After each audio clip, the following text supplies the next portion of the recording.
in Carolina, right here on NFL Network. Looking for some revenge and redemption is the NFL's leading passer, Matt Ryan. The former league MVP is coming off another heartbreaking loss, ready to get back on track against Carolina tonight.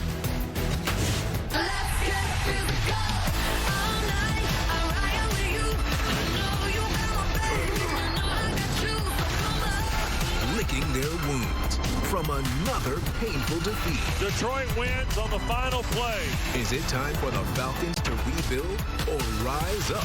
Meanwhile, as Teddy Bridgewater fights to lead his new team back into the playoff hunt. I knew that getting back to this point would be a challenge, but it was a challenge that I was prepared for. He goes one-on-one with Panthers legend Steve Smith. And with rumors swirling days before the trade deadline, find out which postseason contender is about to take their team to the next level.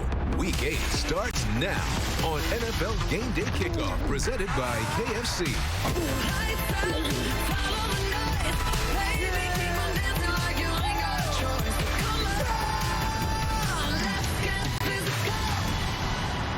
Welcome to NFL Game Day Kickoff, presented by KFC.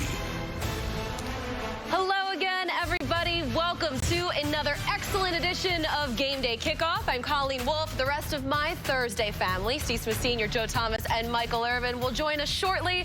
It is a big Week 8 around the NFL, and it starts in Carolina with the Falcons and the Panthers. Now, these two teams, they met back in Week 5 in Atlanta. Todd Gurley got the Falcons out to an early lead, but field goals from that point on would not keep the Falcons afloat there. Teddy Bridgewater threw 2 touchdowns, this one to DJ Moore, giving the Panthers their 3rd win of the season.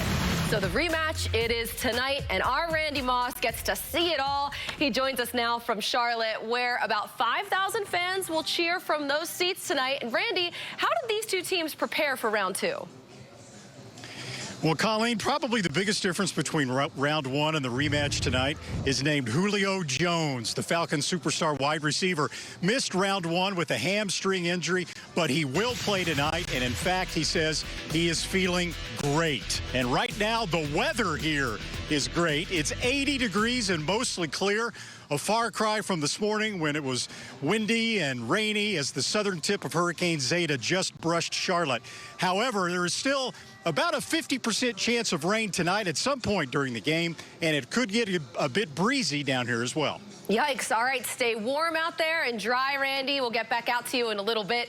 So the Panthers and Falcons spark up the old rivalry machine tonight in Charlotte. A fitting way to begin a Week 8 just drenched in rival games, starting in the AFC North.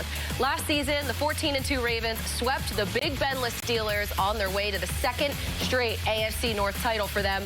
Well, times have changed in more ways than one. Now the 6-0 Steelers and the 5-1 Ravens play Sunday in Baltimore, both carrying the momentum of their best starts in franchise history.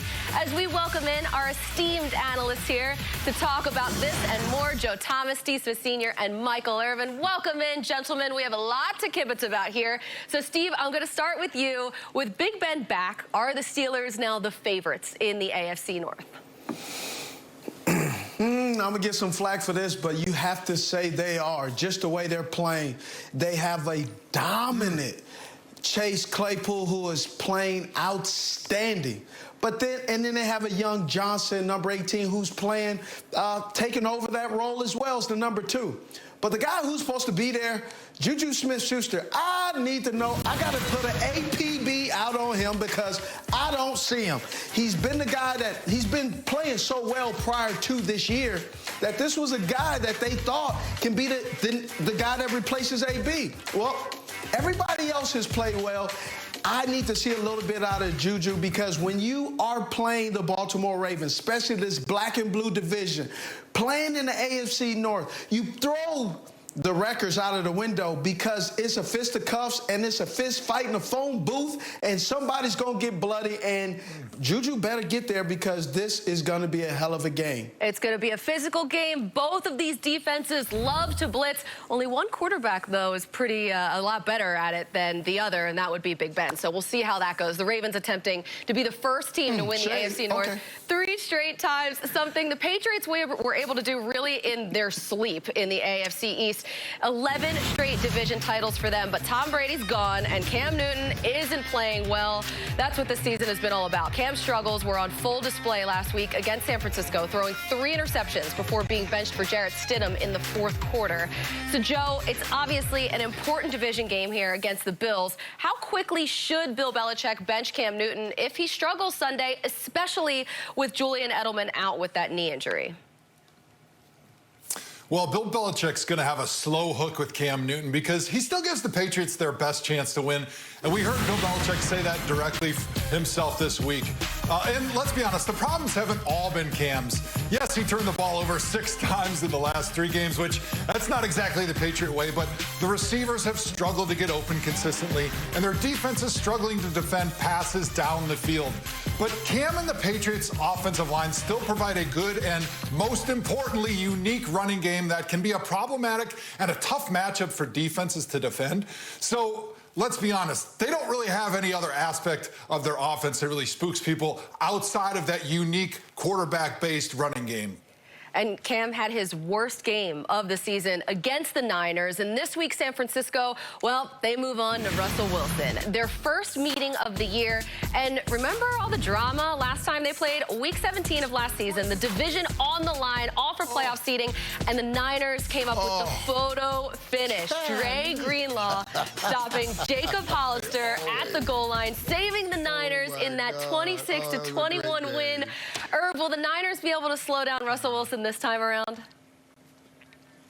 First, Colleen, that was a great game right there. That play right there, I had everybody on pins and needles and everything. But listen, there's a combination of stopping Russell Wilson. Let's be real. Russell Wilson thrown 22 touchdowns. That leads the NFL. 119 passer rating. That leads the NFL. He's thrown an average of 315 yards.